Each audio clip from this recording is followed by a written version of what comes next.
오늘 제목은 정신치유입니다. 나의 신앙생활은 정신적인 측면에서 대한민국에 살다가 어느 시점에 교회에 처음 들어가면서 조금 다른 환경, 다른 만남으로 나에게 크게 달라진 것이 적다라고 느낄 수 있습니다. 그러나 우리의 신앙생활의 정신적인 측면은 이 정도 수준이 아닙니다. 이것은 마치 북한이라는 나라에서 갑자기 대한민국이라는 국가로 넘어와서 완전히 다른 국가와 사회체제의 영향으로 달라진 삶이라고 비유할 수 있습니다. 우리는 사단의 나라에서 주 하나님의 나라로 완전히 옮겨져서 이 땅에서 살아가고 있습니다. 그 중에서 국가와 가정과 사회에서 영향을 받으며 한 개인이 정신적인 측면에서 어떻게 반응하여 왔는지의 측면에서 설명해 보겠습니다. 특히 북한에서 한국으로 넘어와서 정신체계가 완전히 달라지듯이 이전 국가와 사회에서 힘들고 어렵게 살아온 한 개인의 삶이 자유스러운 다른 사회에서 정신이 어떻게 적응과 해결되는 과정을 정신치유라고 정의하겠습니다. 첫째로 이것을 쉽게 설명하기 위해서 북한과 한국을 비교하여 설명하겠습니다. 제가 유튜브에 영상에 익숙한 내용이 있어서 보기를 드리겠습니다. 북한 국가에서 A라는 사람은 아침부터 저녁까지 어느 장소에 가서 어떻게 일해야 하는지 일일이 지시하고 통제합니다. 자신의 선택에 대한 자유의지가 있지만 생존을 위하여 강력하게 억누르고 그 지시와 통제에 자신의 정신을 맞추어서 살아갑니다. 그러다가 이 사람이 한국에 와서 보니 모든 사람들이 자유스러운 결정에 따라서 살아갑니다. 거대한 틀 안에서 통제가 있지만 대부분의 삶은 개인의 자유의지에 따라서 자유스럽게 생각하고 행동하며 살아갑니다. 조금씩 이전에 통제와 지시받던 정신이 치유됨을 느낍니다. 이것을 이제 신앙적인 측면에서 설명해보면 내가 사단의 나라에서 주 하나님의 나라로 옮겨졌습니다. 사단의 나라에 있을 때 나에게 오는 수많은 문제가 있었고 나의 체력, 경제력, 인맥, 지혜를 동원하여 해결하였으나 나의 능력으로 해결되지 않는 문제가 수없이 누적되었고 특히 정신적인 측면에서 내가 깨닫지 못하는 수많은 통제와 두려움 가운데 살아왔습니다. 그러다가 내가 그리스도로 인하여 하나님 나라로 옮겨졌습니다. 이 나라의 통치자는 주 하나님이시고 나는 그분의 자녀이며 그리스도의 영이 내 안에 들어오셔서 인도하시고 기도하면 주 하나님께서 응답하시고 나의 앞길을 인도하시고 그 외수 없이 많은 권리와 의무를 배우면서 누리면서 살아가고 있습니다. 내가 응답이 쌓여지고 권리와 의무를 알아갈수록 이전에는 별로 없었던 정신적인 측면에서 자유로움과 선택의 기쁨이 저절로 생깁니다. 이것의 근거가 되는 성경 구절은 마태복음 11장 28에서 29절입니다. 고생하며 무거운 짐을 지고 허덕이는 사람은 다 나에게로 오너라. 내가 편히 쉬게 하리라. 나는 마음이 온유하고 겸손하니 내 멍에를 메고 나에게 배워라. 그러면 너희의 영혼이 안식을 얻을 것이다. 더불어서 이전의 수많은 통제와 두려움의 정신에서 조금씩 치유되고 있습니다. 둘째로 한 개인이 북한에서 한국 땅으로 와서 살고 있으면서 자유스러운 정신을 경험함으로 자기 마음속에서 이전에 있었던 상황과 저절로 비교가 됩니다. 지금도 북한에 살고 있는 사람들은 여전히 정신과 행동이 하나하나 통제와 지시에 따라 살아가야 하지만 이 사람은 한국에서의 자유스러운 정신을 경험하다가 보니 저절로 이전 삶과 비교가 됩니다. 이 부분은 이전의 정신적 경험이 내 몸속에서 기억되어 있기에 계속 비교되면서 떠오릅니다.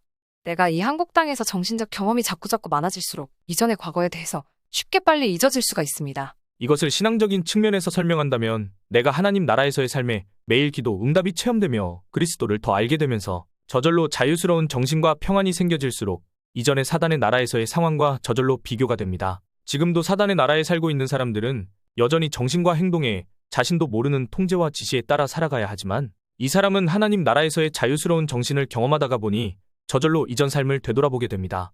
이 부분은 이전의 정신적 경험이 내 몸속에서 기억되어 있기에 계속 비교되면서 떠오릅니다. 내가 이 하나님 나라에서 정신적 경험이 자꾸자꾸 많아질수록 이전의 과거에 대해서 쉽게 빨리 잊어질 수가 있습니다. 내가 하나님 나라의 자유스러운 정신을 자꾸 경험할 환경들이 있습니다. 첫째는 교회에서 예배와 말씀을 듣고 나눔으로 인한 경험입니다. 이것의 근거가 되는 성경 구절은 히브리서 4장 12절, 사도행전 11장 24에서 26절입니다. 하나님의 말씀은 살아있고 힘이 있으며 어떤 쌍날칼보다도 더 날카롭습니다. 그래서 사람의 마음을 꿰뚫어 영혼과 정신을 갈라놓고 관절과 골수를 쪼개어 그 마음속에 품은 생각과 속셈을 드러냅니다. 바나바는 성령과 믿음이 충만한 훌륭한 사람이었다. 그래서 많은 사람이 주님께 나오게 되었다. 그 뒤 바나바는 사울을 찾아 다르서로 가서 그를 만나 안티오키아로 데리고 왔다. 거기에서 두 사람은 만 1년 동안 그곳 교회 성도들과 함께 지내면서 많은 사람들을 가르쳤다.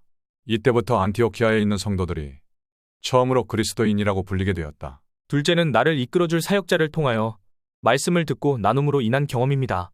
이것의 근거가 되는 성경 구절은 사도행전 13장 1절, 16장 18절입니다. 그때 안티오키아 교회에는 예언자와 교사 몇 사람이 있었는데 그들은 바르나바와 니게르라고 불리는 시므온과 키레네 사람 루기오와 영주 헤로데와 함께 자라난 마나엔과 사울이었다. 그 여자가 매일같이 이렇게 함으로 바울은 괴로움을 참다 못해 돌아서서 그 악령더러 예수 그리스도의 이름으로 명령하니 그 여자에게서 썩 나가거라 하고 말하였다. 그러자 악령은 곧 그 여자에게서 나가버렸다. 셋째는 나의 달라진 생활 환경으로 인한 경험입니다. 나의 생활 환경이 이전과 다른 정신구조로 달라짐을 말합니다. 보기를 들어서 나의 거주하는 집이 단순히 의식주 해결하는 집만이 아니라 하나님 나라의 작은 교회이며 기도 생활을 하는 기도실, 가족들을 신앙으로 키우는 훈련 장소로 정신구조가 바뀌어지는 것을 말합니다. 셋째로, 내가 이제 이 한국 땅에 와서 살면서 이전에 나의 개인적으로 통제와 지시의 정신을 다 잊어버리면 끝나느냐? 그렇지 않습니다. 내가 잊어버린다고 해서 잊어버려지지는 않습니다.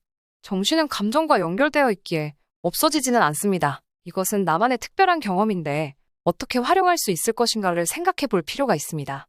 이 부분은 긍정적, 부정적인 부분으로 나눌 수 있습니다. 먼저 긍정적인 부분은 이전에 내가 북한에서 정신이 통제와 지시로 살았던 삶을 지금도 그 나라에 사는 사람이라고 하면 누구나 여전히 겪고 있는 문제이기 때문에 내가 그들에게 여러 방법으로 알려주든지 한국 땅에서 같은 형태, 다른 형태로 상처와 고통을 겪고 있는 사람들에게 위로와 용기를 준다든지 할 수 있습니다. 그러면 이 부분을 신앙적인 측면에서 연결해 본다면 내가 이제 하나님 나라로 옮겨와 살면서 이전에 나의 정신이 통제와 지시로 인한 기억과 마음의 상처가 다 잊어버리면 끝나느냐, 그리고 잊어지느냐, 눌러서 없어지느냐? 그렇지 않습니다. 내가 잊어버린다고 해서 없어지지 않습니다. 정신은 감정과 연결되어 있기에 죽을 때까지 없어지지는 않습니다.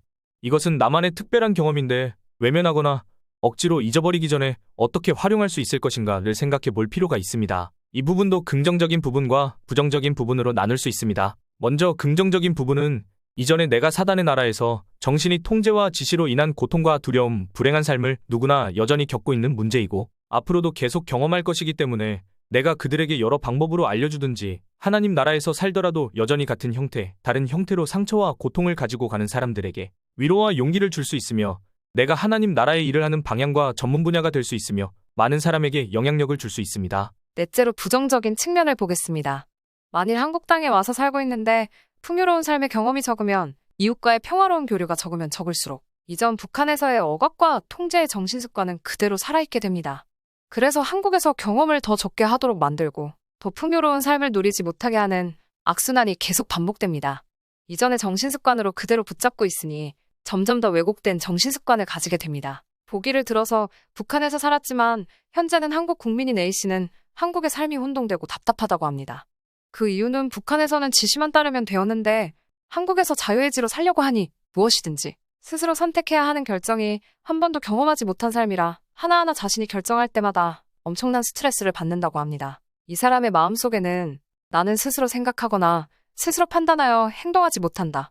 만일에 지키지 않는다면 나는 온갖 처벌과 고문을 받아야만 한다라는 강력한 정신체계를 가지고 있기 때문입니다. 이 정신체계가 한국에 와서도 그대로 가지고 있기 때문에 혼동되게 살아갑니다. 이 체계를 그대로 붙잡고 있으면 한국의 생활도 이전의 정신구조로 해석하고 행동할 것이니 힘들 수밖에 없습니다. 이 부분을 신앙적인 측면에서 연결해 본다면 주 하나님 나라 안에 살고 있는데 주 하나님의 말씀을 배우지 않는다면 말씀을 알더라도 지식적으로만 알고 있다면 기도 응답이 실제로 적으면 평안과 기쁨이 거의 없다면 성도들과의 교류가 적다면 적을수록 이전 사단의 나라에서의 통제와 억압된 정신체계는 그대로 살아있게 됩니다. 그래서 하나님 나라에서 경험을 더 적게 하도록 만들고 더 자유스러운 삶을 누리지 못하게 합니다. 또는 이전의 정신체계로 현재 하나님 나라를 그대로 해석하고 붙잡고 살아가니 이 땅에서 점점 더 왜곡된 정신습관을 가지게 됩니다. 보기를 들어서 사단의 나라에서 선행을 베풀어야만 복을 받는다라는 강력한 정신체계를 가지고 있는데 하나님 나라에서는 그리스도를 믿음으로 복받은 사람이 되었다라고 말씀을 들을 때 혼동되고 답답하고 힘들게 됩니다. 오늘은 나만이 경험하는 과거의 정신적인 측면에서 억압과 통제를 치유하는 과정을 정신치유라고 정의하였고 어떻게 치유하는지, 치유되면 장점과 단점이 무엇인지 우선 원칙과 방향을 알게 되었습니다. 더 자세하고 세밀한 정신치유는 앞으로 계속 강의할 것입니다. 지금까지 쉬운 복음 메시지를 전하는 내 안의 교회였습니다.